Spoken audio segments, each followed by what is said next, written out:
Hello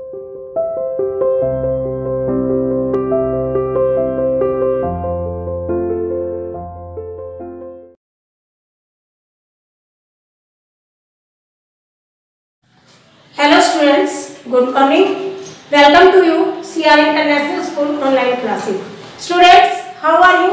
I hope that everyone is fine at your classes. Now we are going to continue our chapter 6 of political science. Chapter का name है गांव का प्रशासन। Chapter हमने start किया हुआ है। आज इसके कुछ रिमेनिंग जो क्वेश्चंस है उनको हम करेंगे। इसके बाद ये चैप्टर खत्म हो जाएगा। नेक्स्ट को हम स्टार्ट करेंगे।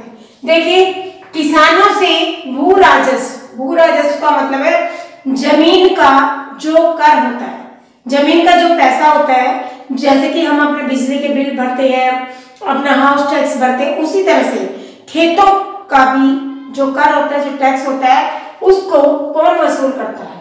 भू राजस्व का मतलब होता है उस टैक्स को कौन वसूल करता है जो खेतों का टैक्स होता है, पटवारी। उसके बाद जिले का सबसे बड़ा प्रशासनिक अधिकारी कौन होता है? जो हमारा जिला है तो उनमें प्रशासनिक अधिकारी प्रत्येक जिले का अलग अलग होता है।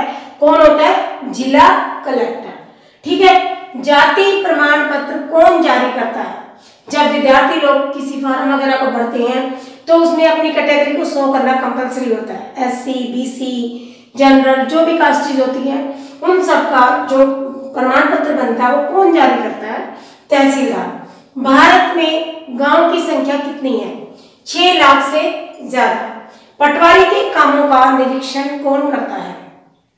देखिए, पटवारी गांव में एक भूमि से संबंधित जितना भी लेखा जोखा होता है वो सब काम करना पटवारी का काम है।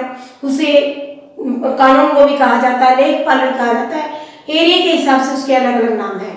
तो उसके ऊपर भी कोई ना कोई तो होता ही होगा ना उसके काम को देखभाल करने के लिए। तो वो कौन होता है? जो पटवारी के कामों के निरीक्षण करता है, उसके कामों की जांच पड़ताल करता है कि उसने काम को सही से किया है नहीं, तो वो होता है तहसीलदार।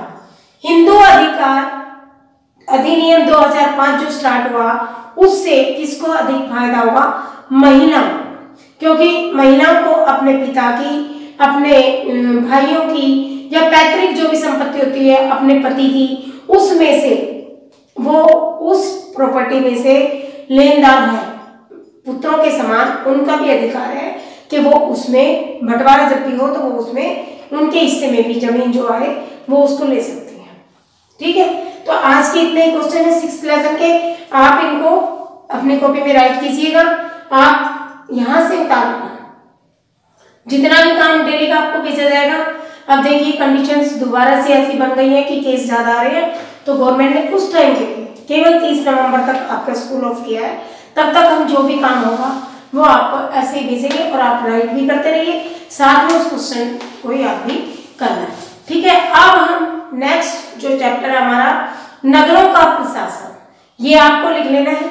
उसके बाद हम नेक्स्ट स्टार्ट कर रहे हैं लेसन 7, नगर प्रशासन। देखिए, थोड़ा सा इसके बारे में हम पढ़ लेते हैं। एक गांव के मुकाबले शहर ज्यादा बड़ा और अधिक फैला हुआ होता है।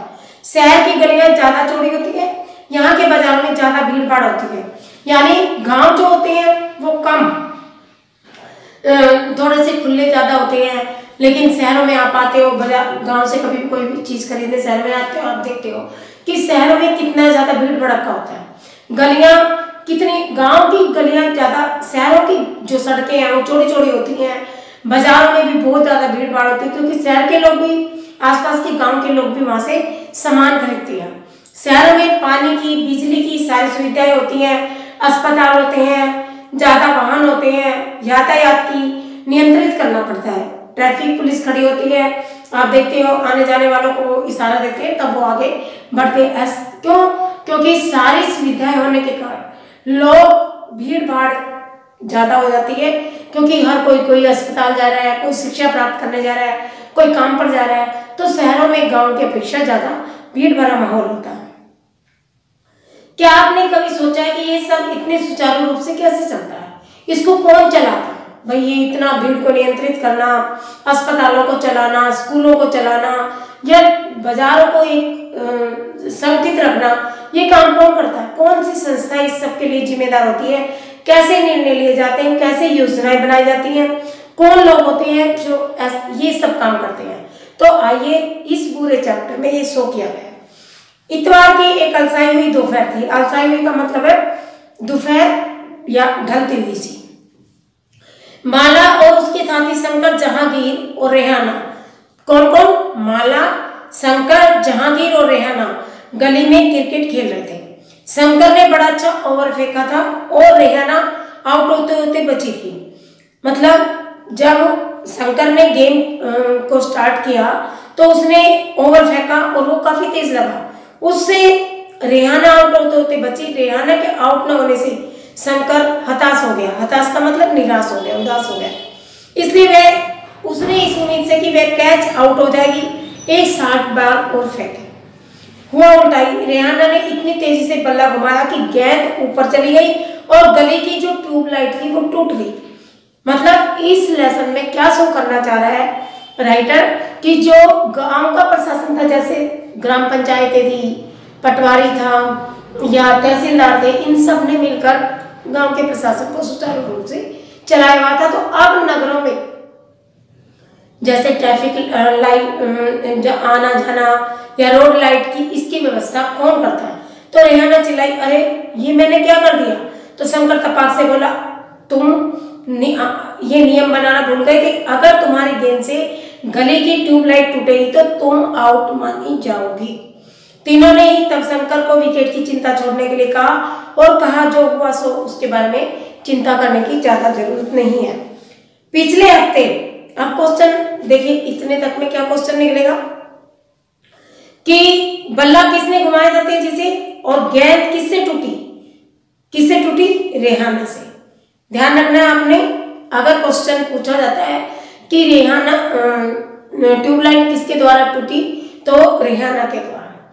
और तीनों ने ही उसके बाद निर्मला मौसी की, पिछले हफ्ते इन सबसे खेलते हुए निर्मला मौसी की खिड़की टूटी थी जो गली में ही रहती है और जिसको बदलने के लिए उन सबको अपनी जेब खर्च में से कुछ कुछ पैसे जमा करने पड़े थे, तब उस खिड़की को लगवाना पड़ा था। अब दोबारा जेब खर्च में से पैसे कौन देगा, ये पैसे किसको देने होंगे, गली की ट्यूबलाइट कौन बदलता है, क्वेश्चंस ये उठते हैं।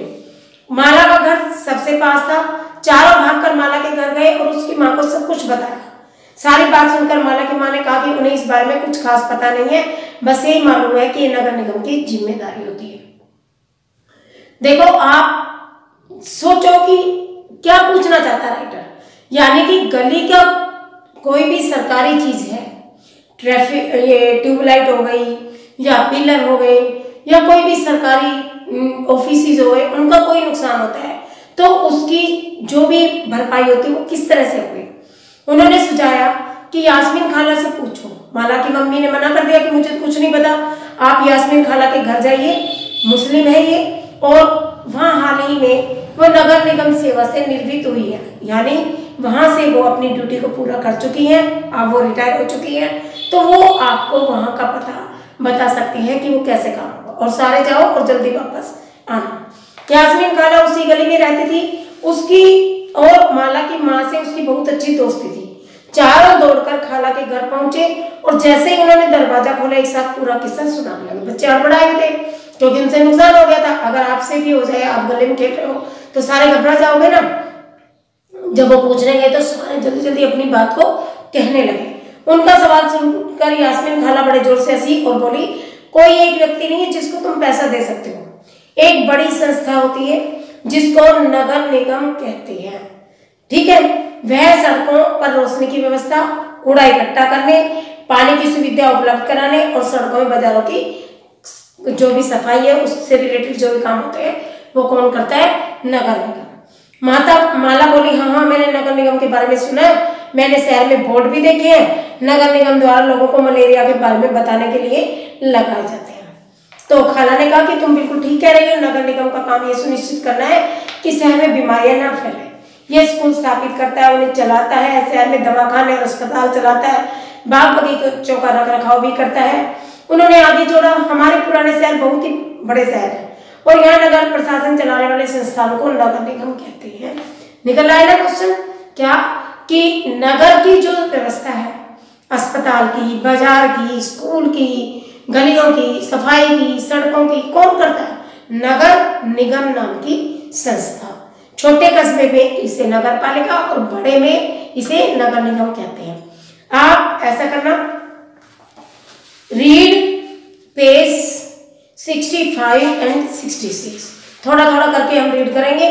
आज कल के कंप्लीट क्वेश्चन करने हैं और आज ये 2 पेज आपको दोबारा से रीड करने और इनसे रिलेटेड कल जो क्वेश्चन बनेंगे वो लिखवा कर फिर नेक्स्ट लेसन पढ़ाएंगे। आज के लिए इतना ही काफी, ठीक है? Okay, thank you very much. कल मिलते हैं। काम जो भी आपको दिया गया है उसको कर लो। ओके।